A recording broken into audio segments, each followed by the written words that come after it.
Hey guys, what's up? I'm Erin and welcome back to the channel. The good news is that real incomes are on the rise. Salaries have increased 3.4% since the start of the year. Hourly rates 5.1%.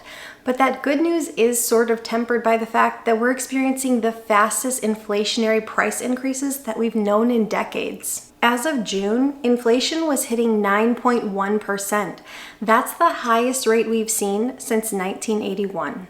So while many Americans are seeing a bigger number on their paycheck, for many, that larger number isn't enough to feel like they're keeping up. As a matter of fact, presently only 40% of Americans say they would be able to afford a $400 surprise expense. And of course, none of us want to face these surprise expenses, and in a perfect world, we wouldn't. But the reality is they pop up. Maybe it's something that needs to be fixed around your house. Maybe it's a pet who needs a trip to the vet. Yep, that's Peanut napping away back there. If you have a kiddo, maybe they need something. No matter who you are, expenses pop up. And nowadays it really feels like $400.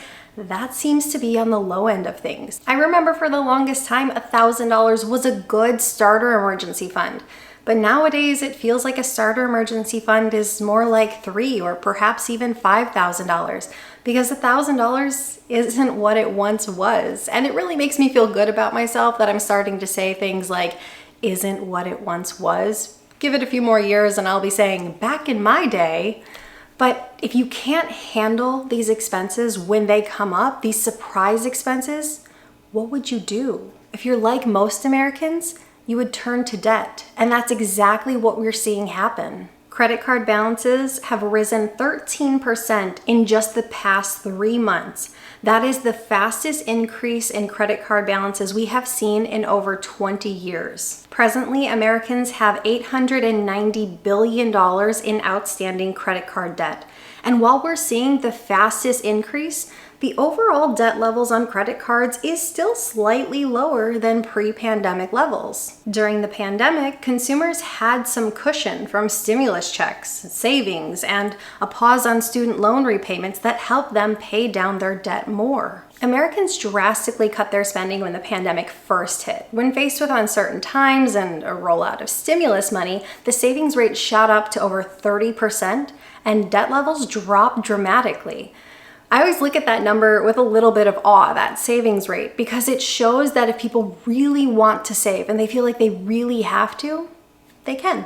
But now, and largely as a result of that stimulus money, inflation is hitting hard and the prices of essentials and non-essentials are on the rise. And this is putting strain on people's budgets and many people are turning to debt to compensate.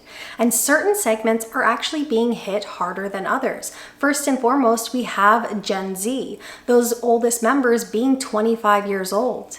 A lot of these people are just starting out in the workforce and as such have smaller starting salaries, resulting in Gen Z racking up credit card debt at a rate 3 times faster than any other segment of the population. Millennials and Gen Xers have also seen their credit card balances increase, but to a lesser extent than the youngest generation. And all generations have cited the exact same reason. Inflation is causing the price of goods to rise. Their paycheck doesn't go as far as it once did, even if they have received a pay increase.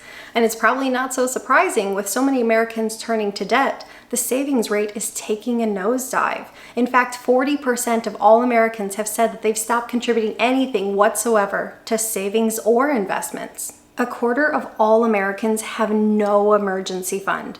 Another 28% say they have something in savings, but not enough to cover the recommended 3 months of expenses. And not that we should be totally fine with such a bleak financial situation, but outside of the pandemic, Americans have historically been really bad savers. Perhaps you remember those headlines back in 2018 saying the vast majority of Americans wouldn't be able to cover an unexpected $1,000 emergency. But the thing that caught my eye was that 43% of Americans are fully expecting to increase their debts in the next 6 months.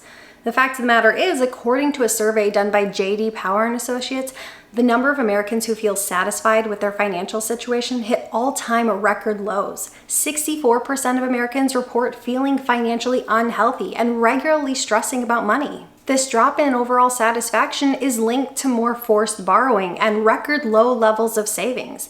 This means that people are losing or have lost the safety nets savings that they had in place in the past. And the group most likely to say they'll be taking on debts in the next 6 months, even unwanted debts, are parents with kids under the age of 18. Inflation hits parents a little bit harder because prices have a way of increasing kind of exponentially when you have little ones. Clothes, transport, food, all of those costs add up, and they add up kind of quickly. And while most say that they do go into debt for essentials like a house or a car, and others for unforeseen emergencies, hence the importance of an emergency fund, an alarming percentage of people say that they go into debt to build their credit. Now, I am not of the mentality that all debt is evil. I believe that there are good types of debt and bad types of debt. And I also believe that being 100% debt-free can feel amazing. But I also think that part of being an adult and a consumer means that you have to learn to manage your finances, and that includes your debts. Yes, debt should be kept at low and manageable levels, but it's important to recognize that debt does have utility. If you want to buy a home that's, say, $350,000 and you don't happen to have $350,000 lying around, you can take out a mortgage and buy that home, assuming you can afford the home's overall costs and monthly payments.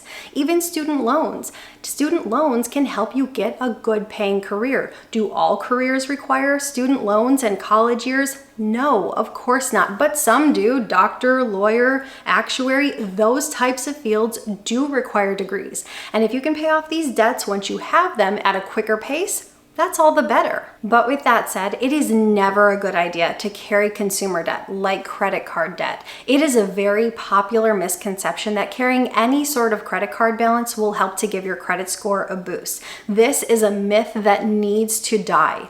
25% of Gen Z members report that they carry a credit card balance in an attempt to help build their credit score. The only thing you're doing at this point is ensuring the profitability of the credit card companies. Visa, MasterCard, American Express, they do not need your help being any more profitable. They are doing just fine. Again, this is coming from a girl who regularly uses a credit card. I am not anti-credit card. I am anti-credit card debt. Pay off your credit card balance in full every single month. Do you want to hear some crazy stats about credit cards? 55% of all credit card users carry a balance from month to month. 15% of Americans have carried a credit card balance for more than 15 years. 40% have carried a balance since 2018. More than half of credit card users are not paying off their credit card balance in full every single month. 15% of credit card users have been in credit card debt for over 15 years. Every single one of those stats is nuts. Every single one.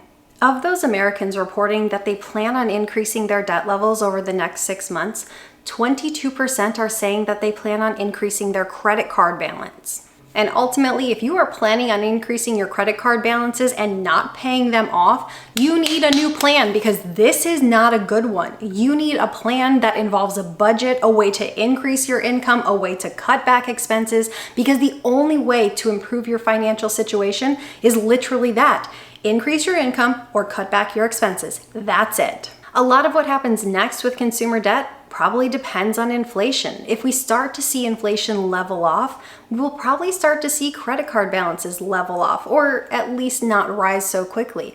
The Fed has been steadily increasing interest rates throughout the course of the year, and they announced that they will continue to do so in an attempt to fight inflation. But the indicator that the Fed follows for inflation numbers, it's not the CPI, the Consumer Price Index. Rather, the Fed follows the PCE, the Personal Consumption Expenditures Index, has recently hit record highs. So relief might not be in sight just yet. And while whether or not we are presently in a recession remains a debated topic, 70% of Americans believe we are heading for a recession. And alarmingly, over 50% of Americans say they do not feel financially secure enough to weather another recession.